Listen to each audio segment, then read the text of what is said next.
Hello বন্ধুরা, আমি যে চাটনিটা গতকাল দেখিয়েছিলাম, বলেছিলাম আগামীকাল তোমাদেরকে দিয়ে দেবো রেসিপিটা, সেটার রেসিপিটাই আজকে বলছি।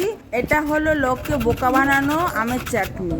যখন আমের দাম বেড়ে যাবে তখন কি করবে, পেঁপে আর আম কিনে নিয়ে আসবে, নিয়ে এসে ধুয়ে সেগুলোকে ঘষে নেবে আলাদা আলাদা করে। আর একটা মশলা বানিয়ে নেবে, এলাচ, দারচিনি, জিরে, ধনে, মৌরি।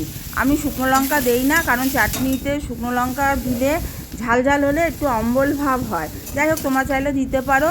তারপরে কড়াই বসিয়ে দিয়ে সর্ষের তেল দিয়ে তার মধ্যে পাঁচফোড়ন দিয়ে পেঁপেটাকে দিয়ে দেবে। পেঁপেটাকে ভালো করে নুন হলুদ দিয়ে একটু কষিয়ে নেবে। যখন পেঁপেটা জল জল বেরিয়ে আসবে তখন আমটা দিয়ে দেবে, দিয়ে ভালো করে কষিয়ে চিনি দিয়ে দেবে, দিয়ে ভালো করে আবার কষাবে, কষিয়ে কাজু কিশমিশ আর মশলা দিয়ে নামিয়ে ফেলবে। তৈরি হয়ে গেল লোক ঠকানো আম আর পেঁপের চাটনি।